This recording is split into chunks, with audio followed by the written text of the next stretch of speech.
The Be Rad podcast is brought to you by MoFo, male optimization formula with organs to boost testosterone.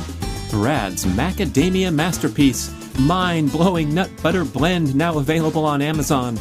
Bala Enzyme, electrolyte and triple enzyme recovery drink mix. Paleo Valley, nutrient-rich, ancestral-inspired health products.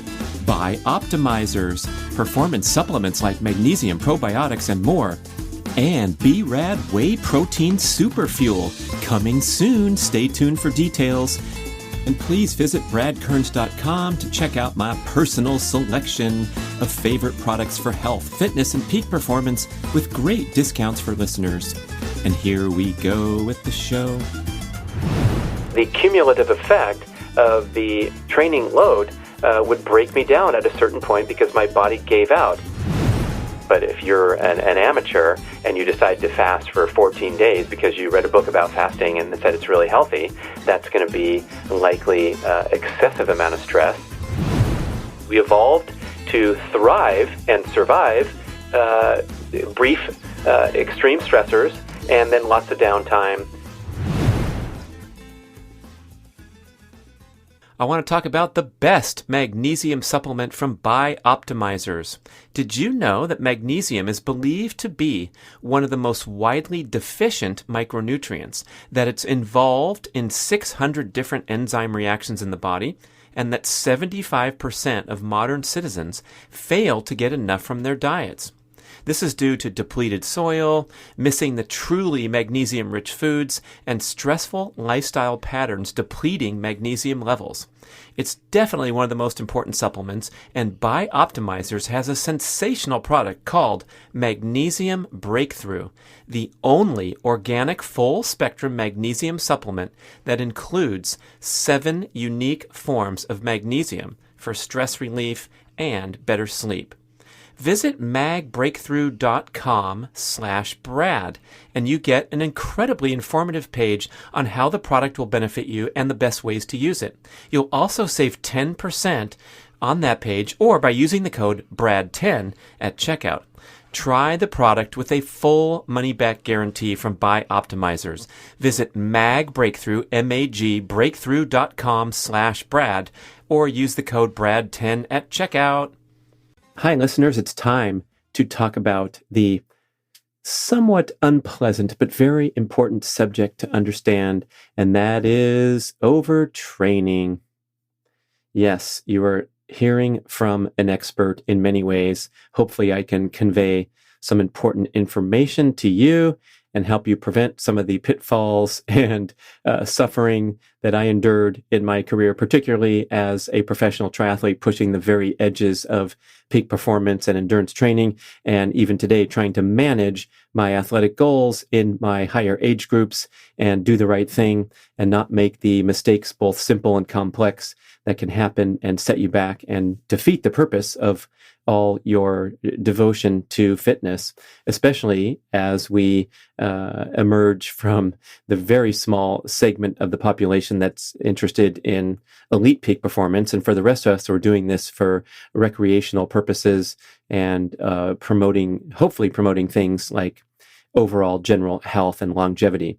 So I think a good starting point is a quick primer on the stress response in the body and the great work of Dr. Hans Selye, the father, widely considered the father of modern stress research. His research dates back probably 100 years now, but he was the first to kind of quantify the stress response and to distinguish it or describe it in 3 stages: the stimulus from the outside environment, or from the inside environment, as your thoughts can most certainly provoke a stress response. My great show with Dr. Bruce Lipton, author of Biology of Belief and other transformative books, talks about the perception switches located on all of our cells. And if we think a negative or a fearful thought, we can elicit a stress response in the body. So the stimulus is the first step, and then we have a perception. So our body has to perceive this stressor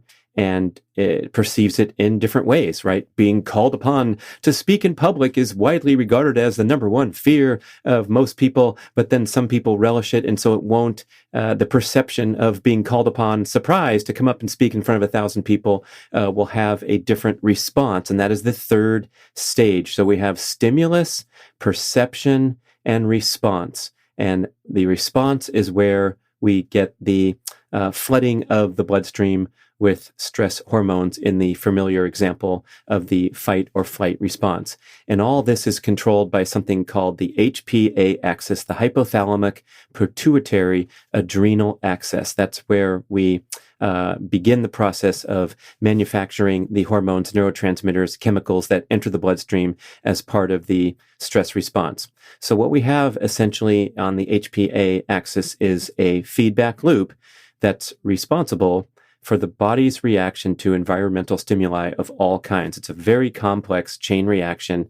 A variety of genetic and hormonal switches are turning on and off and helping us respond appropriately or inappropriately if we perceive that to be inappropriate, right? We don't want to have a fight or flight response every single day, turning every corner, and every little traffic altercation is perceived to be a life or death response, literally by the chemical reaction in the body. So now we can try to manage and optimize the stress response for the appropriate stressors in our everyday life. And we use the term stress, widely use the term with a negative connotation. I had a stressful day. I'm stressed. And we should actually be more accurate with our grammar. And the term stress, what it really refers to is stimulus.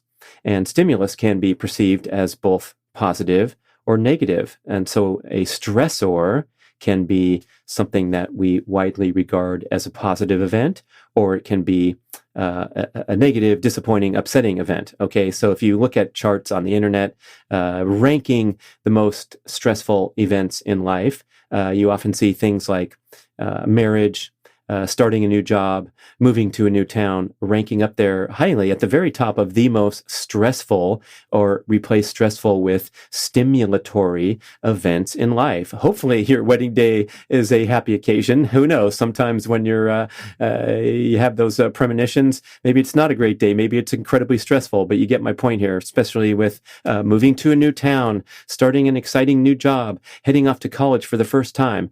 Incredibly, extraordinarily stressful on the scale of routine everyday life happenings, but hopefully super positive, happy, and exciting, but nevertheless prompting a profound stress response because of the magnitude of the event. Okay, and so the stress response, the HPA axis, is kicked into gear for all manner of everyday activity, starting with getting your ass out of bed and waking up in the morning. So indeed, we need to have a chemical reaction to start firing the muscles and the brain cells. It is called upon when you want to do focus on a peak cognitive task. Of course, when you want to perform a workout, it's very clear that as you warm up and raise your heart rate and your blood pressure and your respiration rate and your body temperature, these are all stress response activities to the stimulus of calling upon your body to exercise. And then on the extreme example, we have a true life or death event where you have to run for your life, where you have to lift the car to save the person trapped underneath the wheel, or kind of backing off a little bit, watching a scary movie and being absolutely alarmed and triggering that chemical reaction in the body from the stimulus on the movie screen, your perception of that stimulus and the accordant response, right? So the movie makers and the creators of the amusement parks work really hard on their stimulus to trigger a strong perception and a strong response in the body. And you scream and yell and you get back in line and you want to go back on the roller coaster again. So the feedback loop also entails the hypothalamus down-regulating these fight or flight functions and returning these fight or flight chemicals and the the hormones and neurotransmitters, everything that's flooding the bloodstream when you're under the fight or flight circumstances. It's also responsible for returning back to baseline function. We always have this very strong homeostatic drive. Our body wants to regulate. We want to run around at 98.6 degree body temperature. If we have an infection and we trigger a fever response, the body's fighting the infection, and then desperately wishing to return to 98.6. Same with finishing a workout, lifting a bunch of weight in the gym, running a bunch of miles. In the aftermath, in the recovery period, all kinds of mechanisms kick in to help our body return to that calm homeostatic state and the healthy balance in the autonomic nervous system between sympathetic and parasympathetic. And those are generally characterized. Sympathetic is characterized as fight or flight mechanisms, and parasympathetic is characterized as rest or digest mechanisms. And so neurotransmitters are classified as excitatory or inhibitory. And so when it's time for bed and you want to be a healthy person, align with your circadian rhythm and wind things down, you want the inhibitory neurotransmitters to predominate. GABA is a prominent one, a relaxing neurotransmitter. And then same with the hormones such as melatonin, the process of DLMO, dim light melatonin onset, is prompted by the darkening of your environment. Hopefully that's the setting of the sun, but we now know today that's when you start toning the lights down, turning off the screens, and then facilitating dim light melatonin onset to help you rest and go to sleep with parasympathetic nervous system activity dominating.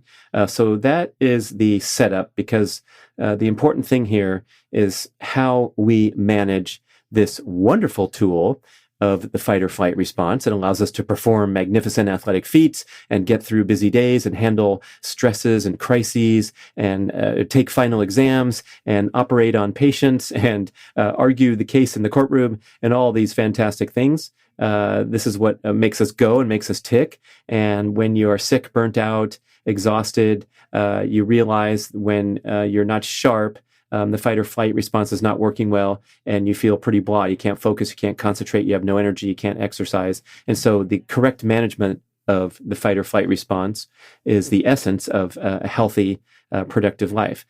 Too little stress is extremely unhealthy and leads to boredom, malaise, and essentially an early death if your life lacks meaning, purpose, and challenge. So that's why we always want to say stimulus rather than apply stress in a negative context. What you really want to strive for is this term that Selye maybe coined it, I don't know, but it's called eustress, EUSTRESS, and that's an appropriate amount of stress and an appropriate balance between stressors and relaxation periods where stress is minimized or stimulus is low, stimulus is high, stimulus is low, stimulus is high. And as we know from the ancestral health movement, the model of our hunter-gatherer ancestors' lifestyle, which was the default human experience throughout evolution, was typically, some people can dispute this, the evolutionary anthropologists will spout predictions or projections of how our ancestors lived, and it's pretty accurate, but we can't make a blanket statement. Maybe some people had too little stress and they just laid around all day and ate a bunch of fish because they were easy to catch and they never really accomplished much. And other ancestors were out there sharpening their tools and battling the woolly mammoth and finally figuring out how to take it down and passing that information on to their offspring and driving human evolution forward with epic lifestyles, or conquering the new continent for the first time, right? Interestingly, and you can learn more about this on the there's a website, Oppenheimer's Human Migration Across the Globe. It's believed that at the time when humans first left East Africa successfully, around 200,000 years ago, is when humans first originated in East Africa, and they are believed to have ventured out around 60,000 years ago. There were only 5,000 humans on Earth at the time, and an estimated group of only 120 were the ones that left their environs there and set out to colonize the globe. So essentially, we all descend from only 120 of most likely the bravest, most badass humans that ever lived, right? That said, "Hey, let's go somewhere else. Let's check out this globe and continue to populate and spread out." Okay, back to the hunter-gatherer ancestry. Generally, how they lived was a pretty sedate life compared to the hectic pace of today's modern life, but of course populated with incredibly brutal circumstances and life or death experiences where they were getting chased by predators or starving and having to take down a predator to get their next dinner. So it was a tough life, but the nature of their stress was likely quite disparate from today's chronic forms of stress, certainly not life or death in most cases, but the fight or flight response being abused accordingly by calling upon these delicate hormonal mechanisms over and over and over every single day. And this is the case because, again, any form of stimulus that is perceived to be stressful triggers that fight or flight response. That can be an argument. That can be a traffic jam. That can be running late to the airport. That can be doing a enjoyable, wonderful, pleasurable workout at the gym, but you're still kicking these chemicals into your bloodstream. And I make this point because when I was a triathlete, I suffered from bouts of overtraining frequently, and it was a disaster, and it was depressing, and I'd fly across the world and get my ass kicked in a race or have to drop out of the race because I was exhausted and I didn't know it until the race started. And you scratch my head, go home and figure it out. And all that time, I enjoyed my workouts. I generally performed quite well through these training blocks, but then the cumulative effect of the training load would break me down at a certain point because my body gave out, and it was difficult to predict. But it wasn't the burnout triggered by nasty, brutal business disputes with your business partner, or going through acrimonious divorce, or having contentions within family, friends, and loved ones, or dealing with chronic illness, or any of those things. It was pleasurable, enjoyable, hardcore athletic training where I was pushing my body and getting immediate instant gratification rewards, a lot of endorphins flowing in the bloodstream. Nevertheless, it was an abuse of the very delicate fight or flight response. So when we get our heads around this concept of understanding and preventing overtraining and burnout, we have to realize, and we can take a time to close your eyes and envision the scales of justice, right? The blind lady with the balance scales, and there's on each side are the strings and the little thing, the tray where you balance things. And if we're talking about stressors in modern life, everything goes in that pile. So it's workouts, it's arguing, it's watching a exciting movie, it's compromising sleep to get up and catch an airplane and fly across time zones to do something fun. Even a vacation, right? Jet travel is extremely stressful and prompts a significant fight or flight response. It's something that our human genes are entirely inexperienced with. And then over there on the other side of the scale are the things that provide us true rest, recovery, and restoration. So that would be downtime, sitting on the porch, staring off into space, meditating, perhaps a yoga class counts on there, your good night's sleep. And so we're overloaded on the stress side because all kinds of different things all count as stressors. And that's a shift in a consciousness here, because I think a lot of people are running around thinking, yeah, I have a really stressful job. It's difficult. It challenges me. It brings my emotions. And then I love getting to the gym afterward and burning off all that frustrated, pent-up energy with a great workout. So I live a healthy, balanced life because I balance workplace stress with these great workouts. That's true on many levels, but on this biological level, the stressful workday at the courtroom or at the office is on the same side of the scale as the enjoyable, fun, challenging workout. Now, that's a pretty simple example to comprehend when we talk about a quote unquote stressful workday with a quote unquote stressful workout, but highly enjoyable workout. And then we also have to add on the psychological stress of existing in hectic modern life. And this is from the Bruce Lipton show, mentioned briefly that our thoughts also have an influence on cellular function at all times. And if the perception in your mind, quote, if the perception in your mind is reflected in the chemistry of your body, and if your nervous system reads and interprets the environment and then controls the blood's chemistry, you can literally alter cellular function by altering your thoughts. And so when you take your mind to a place of rumination, and my show with Dr. Ron Sinha identifies that as a true medical condition that brings adverse medical consequences as revealed in blood work and in many other ways. You can take your mind into a stressful state, and this is a widespread modern problem when we stress, obsess, ruminate, complain, speak negatively, think negatively. We are manifesting cellular function and triggering a fight or flight response rather than a relaxation response, as is found when we emerge from that hour-long yoga class and just feel like a sense of calmness, or go down for a nap, a massage, a meditation session, things that bring us into a calm state of mind and thereby a calm state of physical being. So you can see how, especially when we're talking to the fitness population at risk of overtraining, we are generally dealing with a highly motivated, goal-oriented, driven, focused, hard-driving person, type A as they are known in the heart attack risk factor parlance. That's right. You know what the term type A comes from?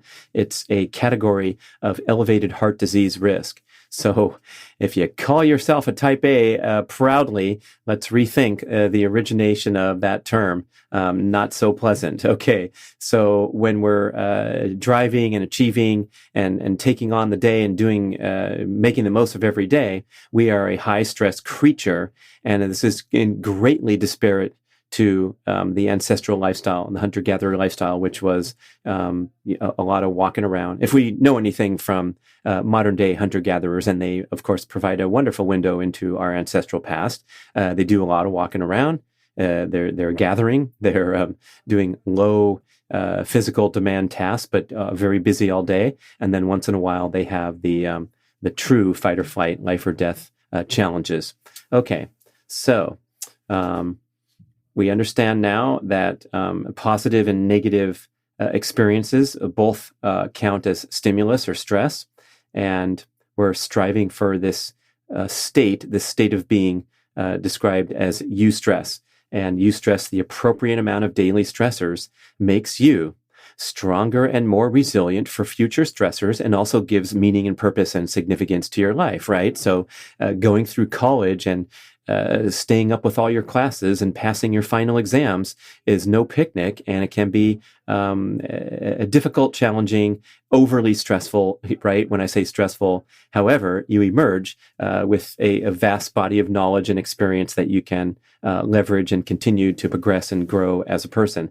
Same thing goes for doing your occasional sprint workout, lifting weights, performing a micro workout, and giving your body these appropriate stressors toward the goal of eustress and away from the goal of chronic stress or excessively stressful lifestyle. So the key there is the brief nature of the extreme fight or flight stressors that we undergo. A sprint workout, fasting, right? I mean, fasting for 24 hours, by and large, if you're capable of doing it, you're going to get a lot of health benefits. If you're a badass like Brian Liver King Johnson, fasting for 5 days every quarter and bringing his wife Barbara along with the experience, and they're very capable and competent, and they report all kinds of positive benefits that can also be validated by blood work or any other measurement. But if you're an amateur and you decide to fast for 14 days because you read a book about fasting and said it's really healthy, that's going to be likely excessive amount of stress, and perhaps put your immune system or other biological functions into distress and dysfunction accordingly because the stressor was too difficult. If you go into my cold plunge, you watch my wonderful YouTube video about how to do a chest freezer cold therapy protocol, and you decide that maybe I'll do double what Brad does because I'll show how tough I am, and you go in there for 8 minutes or 15 minutes, you're going to have a vastly overstressful experience that's going to possibly cause an acute illness. I mean, it's no funny business. Same with staying in the sauna for too long and sweating and sweating and sweating, and then your body temperature rises to an unsafe level. You refuse to get out, and all of a sudden, what was designed to be an appropriately stressful, we call it a hormetic stressor, delivering a net positive benefit, was over the edge. And that's what overtraining is. It's this wonderful fitness journey, performing workouts, challenging yourself, entering a race, increasing your output over time as you get fitter and fitter, and then getting to the point where the body can't handle it and all the intended benefits are washed away due to overtraining, overstress, your body's inability to handle the level of stress that you're giving it every day. And so we shouldn't even talk about training in a vacuum, because overtraining occurs in the crucible of living your daily life and all the other forms of stress that you have. Now, when I was back as a triathlete, I organized my life so that training was by far the main stressor and the predominant source of stimulus in my life. So I did not have to rush off to work or commute or lift heavy sandbags for 8 hours or build a brick wall or what have you. So I was able to exercise, perform the workouts, and then rest and recover and load up the other side of that balance scale in an attempt to absorb and benefit from all the training that I did. And I still made those mistakes. So you can see how exercise is a major, major stressor, and it has to be contemplated very carefully in order not to cross that line and drift into overtraining patterns. Okay, so the magic of the fight or flight response is it instantly elevates a variety of systems in your body to be functioning at the highest level. So you have elevated heart rate, blood pressure, elevated cognitive focus. You're zoned in and you're ready to fight for your life in the boxing ring. Or if you're on the starting line, you're going to run 6 miles, and that's your fight or flight experience, whatever it is, an argument, a presentation at work, right? And so behind the scenes, what's going on is the basic routine bodily functions are put on hold. So your immune system kind of sits on the sideline while the stress hormones flood your bloodstream and allow you to perform magnificent feats. Similarly, the digestive system is not interested in working much when you're under fight or flight stimulation. That's why they have the two disparate branches of the autonomic nervous system, the sympathetic fight or flight and the parasympathetic rest and digest. So you have immune function on the sideline, you have digestive function on the sideline. That's fine because we're running 6 miles as fast as we can, or we're in a boxing match, or we're giving a presentation in the boardroom. However, because the nature of modern stressful life is a chronic type of daily fight or flight stimulation. And I'm not saying every little thing you do is akin to getting in the starting blocks for 100 meters and running for your life and so forth, but we're a little bit stressed by this, a little bit stressed by that. We go. We have constant connectivity and distractibility, and all these things are stressful to the brain. We engage in rumination. We have anxiety about the future, depression about the past. All this kind of stuff adds up to put us into this state of chronic stress. That means immune function is not top-notch. Digestive function is not top-notch. That's a common complaint for people under chronic stress, especially endurance athletes. So when I was a triathlete and mixing with many of the other great athletes that were training at the highest level of any human ever, right? Few athletes train harder than a professional triathlete. Maybe a Tour de France cyclist, some of the CrossFit Games champions are working for hours and hours a day. And interestingly, this has never happened before in the history of humanity.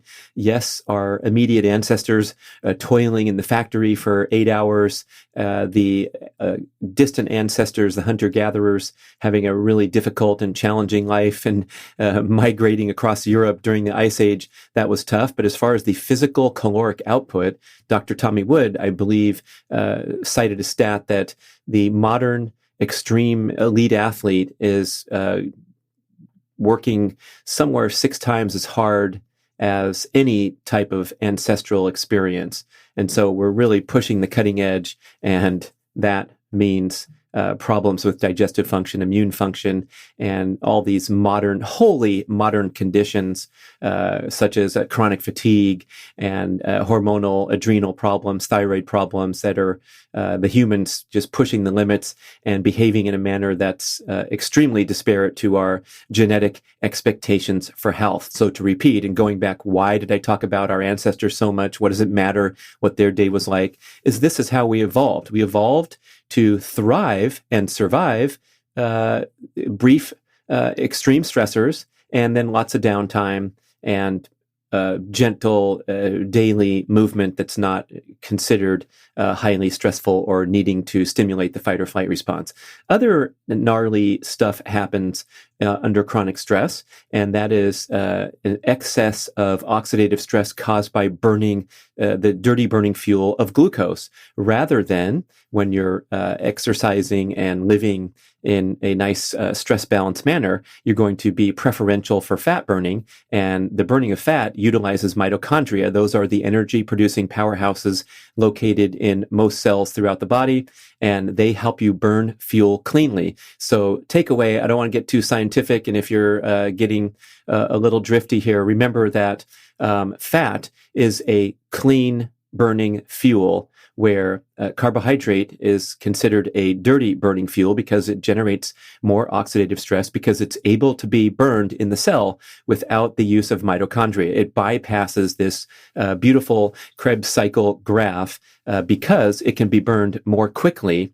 So it's a quick and dirty fuel source. Imagine going to the gas station and filling up your old 73 Chevy that has the visible exhaust coming out of the pipe versus your brand new electric car that doesn't even need gas because it's got that more elegant way to generate energy without any pollution, any oxidative stress. We have great graphs in the Primal Endurance book and also in the 2 Meals a Day book, comparing the coal power plant where you're shoveling coal into the fire and the smoky flames are billowing out versus the solar energy plant. And that would be the difference between being a good fat burner and being a carbohydrate dependent modern human running around with a high stress lifestyle. And yes, a chronically stressful lifestyle is directly associated with a carbohydrate dependency. So even if you try to clean up your diet and you say, I'm going to fast longer in the morning, I'm going to cut back on processed carbs and do my best here to do what's described in the book about eat these foods and don't eat these. If you're running around like crazy, you're going to activate those fight or flight hormones. You're going to experience cravings for sugar, especially sugar, cravings for fuel, because you are not in that rest and digest, or not in that healthy balance between fight or flight and rest and digest. So we have that oxidative stress, we have that immune suppression, we have that digestive suppression or digestive dysfunction due to the overpresence of stress hormones. And guess what? If you put those all together, that is the essence of accelerated aging, and not taking good care of your cells and allowing cancerous cells to proliferate, doing a poor job at cell repair, cell cleansing, things like that. And then you start developing these disease processes, especially if, like most people in the developed world, you're eating too much nutrient deficient food and starting to store it, and not your body has a trouble dealing with it, handling it. And so all these different patterns are happening rather than being a graceful fat burner with a stress balance lifestyle. So this is how to age faster and struggle and suffer and have an early demise rather than just managing this stress-rest balance. And again, let's go flip back to earlier in the discussion where, guess what? Yes, it can still be enjoyable and be overly stressful. There is some research that I heard about workaholic type people that are just so devoted to their job, but they love it.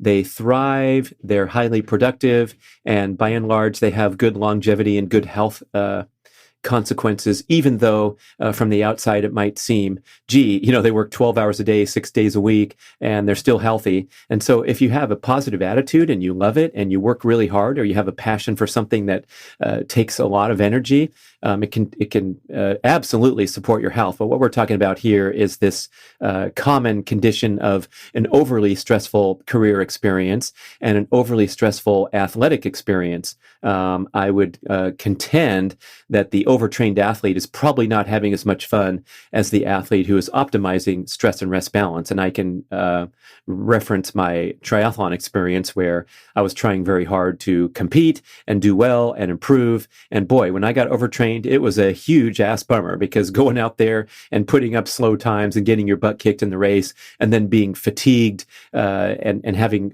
whatever symptoms of poor immunity or injuries, all those things are, not part of the dreamy package. So I'd love to meet and talk to that hard training athlete who loves to get overtrained and feel tired in the afternoon at their desk and deal with chronic injuries. I mean, come on, ridiculous. So, checking yourself, realizing the destruction and damage you're doing to your body and to your psychological well-being by inducing too many stressors in modern life. Okay, so what's happening with burnout is you're going. You're constantly stimulating fight or flight hormones and fight or flight mechanisms throughout the body. And then one day, and it actually can happen with the snap of the fingers, like surprisingly, stunningly quickly, everything falls apart. And those articles that I reference often that we'll have in the show notes, one running shoe in the grave and another one called running on empty, profiles these elite endurance runners, ultramarathon runners, who were setting world records and going for the 24-hour world championship or the record on the 100-mile grueling trail run. And then they just spin off the face of the earth, never to compete again in some cases, and just can't get it going, and have a lot of times it's associated with like a prolonged upper respiratory illness. So you catch a little cold, you've been training like crazy, and it doesn't go away, and it turns into pneumonia. And then after that, you get something else, and after that, you get something else. And there's so many stories, especially from some of the leaders of the ancestral and the progressive health movement, people that have reclaimed their health after the pieces absolutely fell apart. And the stories are shocking and tragic. Elle Russ, my sidekick with Primal Blueprint, who hosted the Primal Blueprint podcast for many years and wrote the book Paleo Thyroid Solution, talks about how she was in the groove. She was in Hollywood. She was a writer. She was an actress. She was doing all kinds of, exciting things with her life. She was taking long hikes and doing hot yoga several days a week and swimming laps several days a week and being diligent with her primal aligned, primal paleo style diet. But the stress of doing 105-degree yoga day after day after day, with swimming laps, with taking long hikes, with fasting for hours, and all these things put together, her thyroid fell apart. And it's a great book, especially for people who have suffered with thyroid, because she was not served well by traditional medical experience, and has all kinds of commentary about looking to different resources, especially the functional medicine world, to heal your thyroid. But obviously, the lifestyle circumstances that got her into that hole, those are the kind of things we see over and over and over. And interestingly, a lot of people that have been in this, this disastrous breakdown, burnout setting are shaking their head, and they can't believe this has happened, and it's such bad luck because they got diagnosed with this weird illness. And I don't think there's enough appreciation for the causes rather than obsessing about the symptoms. So what I'm saying is you can feel like crap and get a chronic illness and just feel like not yourself for weeks and weeks and go to the doctor and get a bunch of blood tests and take more supplements and do whatever. But until you recognize that it's the lifestyle itself that's causing all these problems and take some corrective course of action, it's kind of a waste of energy. You're missing the point or missing the essence of how to heal. And I'm also talking about myself because when I had these burnout occasions during my triathlon career, sure enough, I would head straight to the blood lab because my brother was there and he drew my blood many, many times over the years, quick and easy. I'd get the reports, I'd evaluate them, and then I'd go double down on my supplements. If I went to see a physician, by and large, they said, wow, you're extremely healthy and everything looks great, but why can't I get up in the morning before 10 a.m. because I'm exhausted? But it was, of course, all attributed to the extreme training and the jet travel and the racing schedule. So that's a little plug for don't get too worked up about the diagnosis and the different opinions of the different doctors you go to. Just get more sleep, cut out the junk food, and quit training too hard. Okay.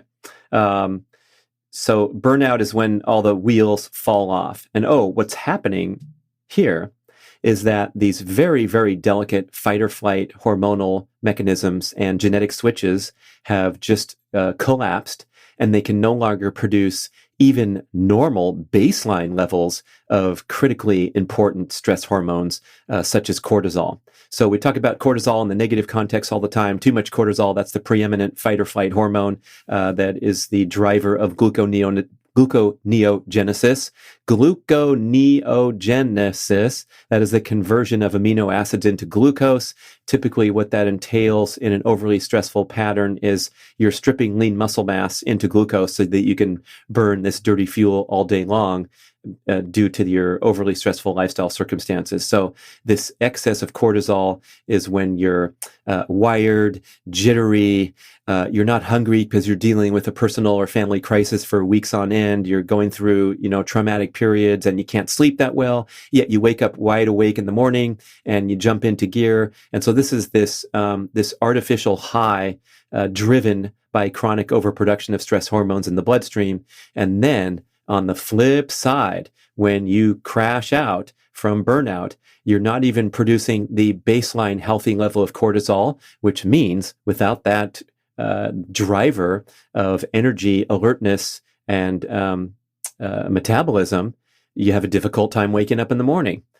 You eat a meal and you're bombed out with exhaustion in the ensuing hours because you have a more difficult time regulating blood glucose, all kinds of symptoms. And we go into extreme detail in the Primal Fitness Coach certification course that's coming soon. I'll tell you more about that if you're interested in getting a deep education on all aspects of fitness. But we'll also cover these in this two-part episode because we're going to run out of time on this one, but we'll make a quick journey through the various symptoms of overtraining. But interestingly, this concept is rising to awareness in recent times, even with this new term that's being bantered about called overreaching. So overreaching is that temporary high that's afforded by the chronic overproduction of stress hormones in the bloodstream. But while you're in this artificial high, boy, you are capable of magnificent athletic feats and you feel great. You're not sore.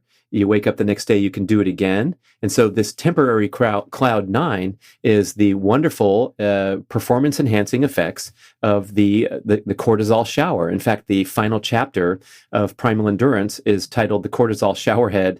And I talk about this sort of confusing situation where you're trying to notice your symptoms, check in with yourself, or rate your energy level on a 1 through 10 scale, and then go out there and perform an appropriate workout. But because you've been pushing the envelope so far, you are, sort of deluded by how you feel great every single day.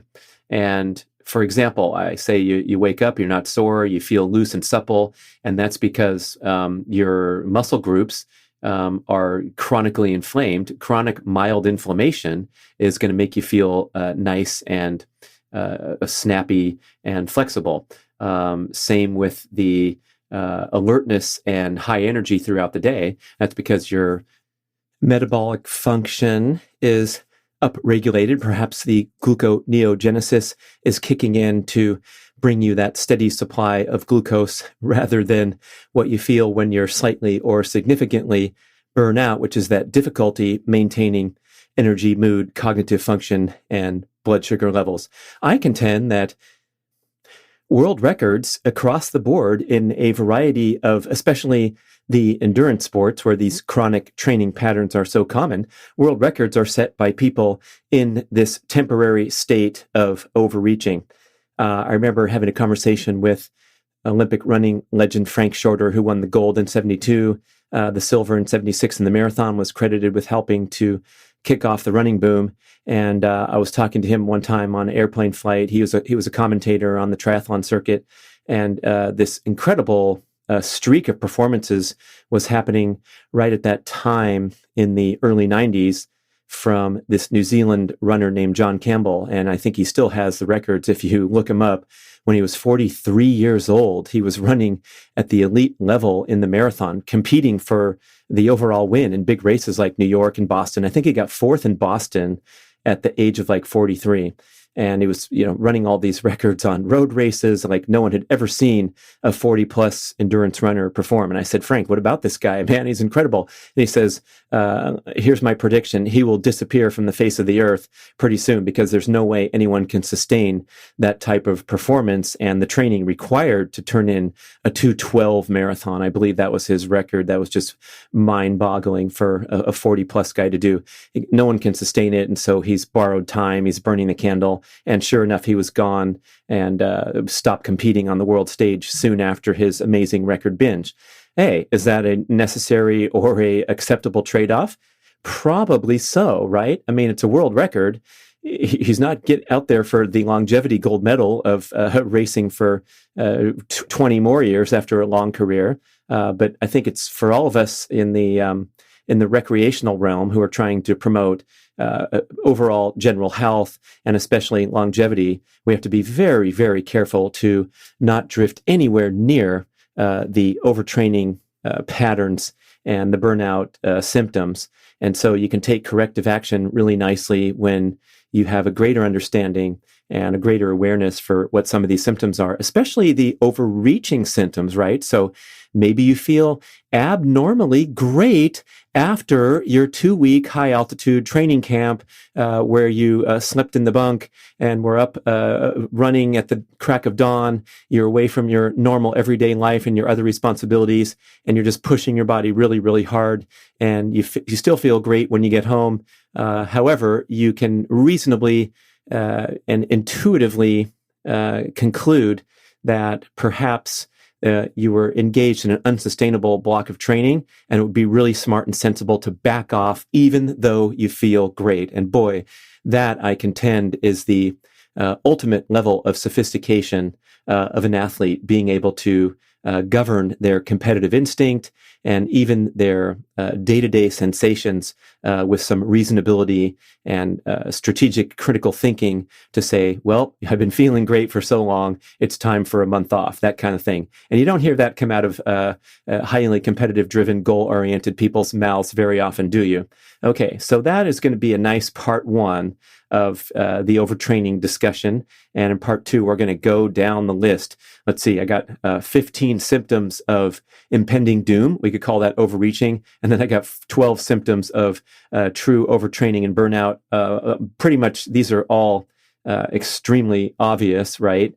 However, the increased awareness is going to be really helpful because I think we rationalize too frequently. We talk ourselves out of it.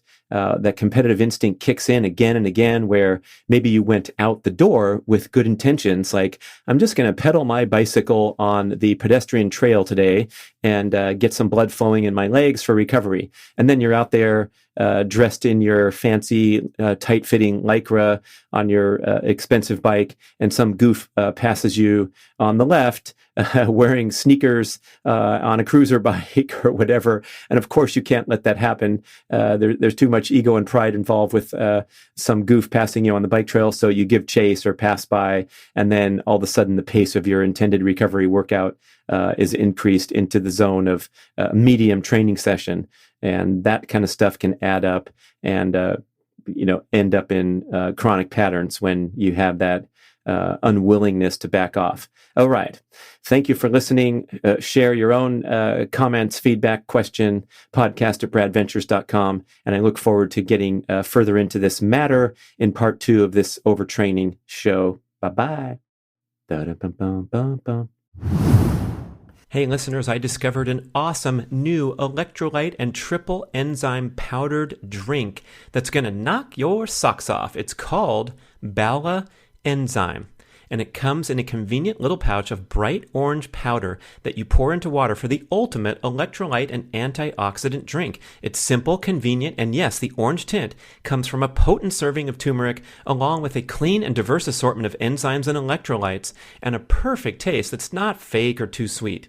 Bala was created by husband and wife doctors to help their patients recover from inflammation, improve hydration, speed up recovery, even relieve joint pain, improve digestion, and boost immunity. I love their incredible devotion to product quality. There's a lot of research behind it, and I just sprinkle this packet into ice water, and it's so easy to stay hydrated because you absolutely enjoy the taste of the drink. Get their convenient little packets. They even designed it with the tear half torn, so it's easy to open into the water. I love what they think of. And it comes in 3 exciting flavors: pineapple, lime, and berry. It's so potent, it might stain your fingers if you get it on your fingers. And yes, that's a good thing for a serving of turmeric that's that potent. It's also sugar-free, zero carb, and promoting of the 3 R's: rehydrate, relieve, and revive. Please visit balaenzyme.com, BALAENZYME. And of course, there's a special deal for BRAD podcast listeners, 30% off your first order. Just use the code BRAD30 at balaenzyme.com. Thank you for listening to the show. I love sharing the experience with you and greatly appreciate your support. Please email podcast@bradventures.com with feedback, suggestions, and questions for the Q&A shows. Subscribe to our email list at bradkearns.com for a weekly blast about the published episodes and a wonderful bi-monthly newsletter edition with informative articles and practical tips for all aspects of healthy living. You can also download several awesome free ebooks when you subscribe to the email list. And if you could go to the trouble to leave a 5 or 5-star review with Apple Podcasts or wherever else you listen to the shows, that would be super incredibly awesome. It helps raise the profile of the BRAD podcast and attract new listeners. And did you know that you can share a show with a friend or loved one by just hitting a few buttons in your player and firing off a text message? My awesome podcast player called Overcast allows you to actually record a soundbite excerpt from the episode you're listening to and fire it off with a quick text message. Thank you so much for spreading the word. And remember, be rad.